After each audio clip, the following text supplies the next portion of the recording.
대표적인 게 크림 블랙, 그 다음에 크림 캐러멜 두 가지라고 하나는 여러분이 항상 쓰는 용법이나 바닐라 소스, 아이스크림 모든 데 사용하는 크림 앤 글레이스 만든 거를 설명드릴게요. 이번에는 크림 블레를 한번 만들어 볼게요. 크림 블레는 그냥 심플하게 생각하시면 돼요. 생크림 혹은 우유 조금 섞고 계란 노른자, 설탕 뭐 이거면 돼요. 거기다 저희는 꼭 하는 게 있죠. 그랑마니를 조금 섞어요.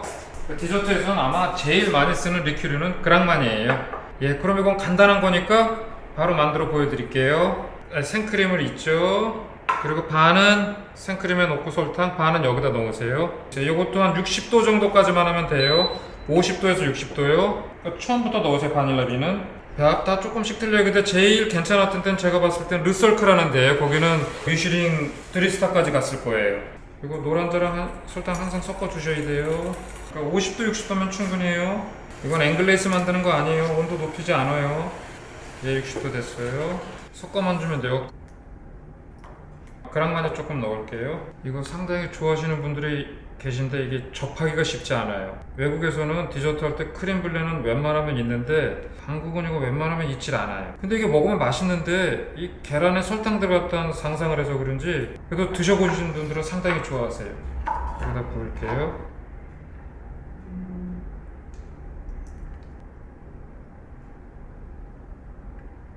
물이 들어가야 돼서 여기다 할게 안전하게. 그리고 크림 블레는 여기서 하면 가다가 움직이니까 하나만 보여드리기만 그걸 끝까지 부으셔야 돼요. 낮게 하면 나중에 익은 다음에 토치할 적에 낮은 부분은 캐러멜하기가 힘들어요. 그러니까 기포 조금 있죠. 만약에 기포 있는 게 그렇게 싫으시면 스푼으로 건져내도 되고. 그래서 여기다 대고 하시는 게 제일 안전해. 거의 끝까지 부어야 돼. 한 1, 2mm 남겨놓고 다 부으세요. 그리고 외국에서는 이렇게 작게 크림 블레 절대 안 하죠. 보통 이거 이 사이즈 한 2배 이상 될 거예요.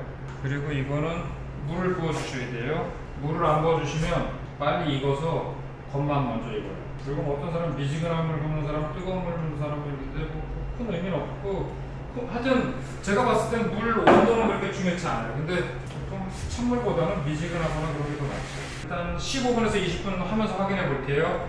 예, 이번에는 항상 쓰는 크림 앤 글레이스요. 제가 볼 때는 제과 쪽에선 크림 앤 글레이스 기법을 제일 많이 쓰는 것 같아요. 하여튼 디저트 쪽으로 가면 특히 이걸 많이 써요. 만들어 볼게요. 우유를 부을게요. 이게 온도로 재면 편해. 처음부터 계속 저으면서 80 한 2, 3도까지만 하면 되는데 그게 현장에서 그렇게 하기가 힘들어요. 그리고 이거 하기 전에 항상 얼음물 준비하시고요. 불을 켰어요. 그리고 설탕은 여기 반, 노란자에다 반 넣으세요. 그리고 섞어주세요. 그 다음에 바닐라빈을 끓일 때 같이 넣으세요. 처음부터 넣으시면 돼요. 트리몰리는. 트리몰리 없으면 그냥 설탕으로 대체하셔도 돼요. 만약에 설탕으로 대처할 거면은 거의 비슷한 무게 넣으시면 될 거예요. 트리몰리는 설탕에 비해서 당도가 120에서 125라고 얘기는 하는데 수분이 있으니까 설탕하고 비슷한 양 더 추가하시면 될 거예요. 그래서 끓으면은 노란자랑 설탕 섞은 데다 넣었다가 섞어주고 다시 넣어서 걸쭉하실 때까지 하면 돼요. 그러니까 이거는 아이스크림이나 소스로 많이 써요. 그래서 저희 같은 경우에는 디저트 할 때 소스 쓸 땐 여기다 젤라틴 한 장 정도만 넣으면 되세요. 그러면 조금 소스로서 쓸 수 있어요. 그래서 앵글레이스는 주걱 잡는 거예요. 거품기 쓰는 거 아니에요. 커스타드 크림은 거품기 쓰고요. 지금 끓어요. 그러면은 여기다 반 가까이 부어주시면 돼요. 섞으신 다음에 다시 부으세요. 그리고 걸쭉하실 때까지 하는데 이거 불은 파워 너무 세게 하지 마세요. 그래서 저희가 학교에 배울 때는 선을 그었을 때 안 흘러내릴 정도면 된다고 그랬거든요. 아직은 흘러내려요. 살짝 걸쭉해져야 돼. 근데 그게 넘어가면 계란이 익으니까 조심하셔야 돼. 그리고 불 세면 안 돼요. 낮은 불로 하세요. 그래서 불 안 하면 살짝 들었다 놓으세요. 금방 익어. 양 얼마 안 되니까. 거의 안 흘러내려요. 조금만 더 할게요.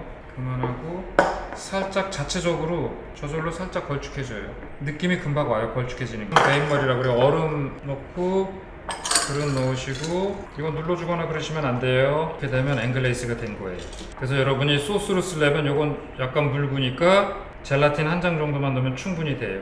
예, 앵글레이스까지 했어요. 그래서 제가 다시 한번 전에도 한번 설명드렸을 거예요. 여기다가 젤라틴 넣고 굳히면 푸딩 같이 되는 거예요. 빠테크림. 여기다가 버터 넣으면 버터크림도 되고요. 아이스크림 기계 넣고 돌리면 아이스크림도 되고 여기다 젤라틴 넣고 생크림 거품 낸 거 넣으면 바바리우스 방식의 무스가 되는 거예요. 그러니까 이 앵글레이스는 항상 쓰는 거니까 꼭 기억해 두세요. 그래서 저희는 여기다 다른 거랑 좀 틀린 건 전화당을 좀 넣은 거예요. 근데 뭐 꼭 넣을 필요는 없어요. 설탕으로 하셔도 큰 문제는 없어요. 그래서 아이스크림 베이스라고 생각하시고 뭐든지 만들 때 디저트에서 다양하게 쓰는 거예요. 여기다가 저희가 그 이클레어 필링 넣고 그럴 때는 젤라틴하고 마스카포네도 넣고 그랬어요. 뭐 가나시 넣어도 상관없고요.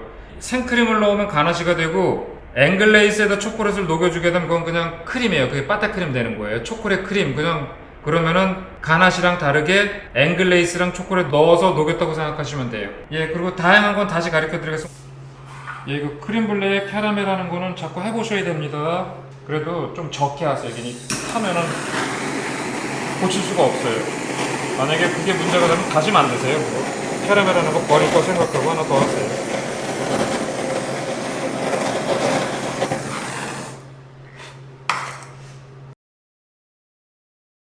그냥 우리 한국에서 사이즈지 외국에서 디저트 할 땐 이 사이즈 기본 2배는 돼야 될 거예요. 이건 작은 건 저희 스타일로 하고 이거는 어떤 게 어울릴지 모르겠어요. 하나는 일부러 안 해놨으니까 비교해 보세요. 그다음 크림블레는 생각보다 상당히 맛있는 거예요. 근데 잊지 말고 꼭 그랑마니나 없으면은 꼬앵뚜루 그것도 없으면 위스키라도 꼭 섞어가지고 계란 비린내 좀 없어주시고 중요한 거는 이건 그날 만들었으면 그날 팔아야 돼요. 다음 날은 계란 비린내 나서 못 팔아요. 그래서 남은 거는 다 버리셔야 돼요. 단 이거는 단가는 얼마 안 드니까 너무 그 재료에 대해서 스트레스 받으시지 말고 요걸 판매하실 때는 판매하기 전에 실온거로 하세요. 실온에 놔놨다가 팔리는 거 봐서 냉장고에서 꺼내 놓으세요. 이건 차게 먹으면 맛있는 거 아니에요. 실온으로 먹는 거예요. 그 냉장고에 넣었다 팔리는 거 봐서 계속 꺼내 놓으시면 돼요. 한번 깨볼게요. 어떻게 되는지. 만들어 놓고 한참 있다 깨면은 딱 깨지지 않아요. 눅눅해져요. 이렇게 깨지죠. 이렇게 이런 느낌이에요. 예. 이런 느낌이에요. 예, 크림블레는 여기까지만 하겠습니다. 그래서 너무 타면 안 되니까. 근데 가끔 손님 중에 외국인 손님이 이걸 크리스피하게 해달라는 경우가 있어요. 그 얘기는 더 많이 캐러멜을 해달라는 얘기니까 알아서 들으시고 혹시 그래도 좀 적게 하세요. 타면은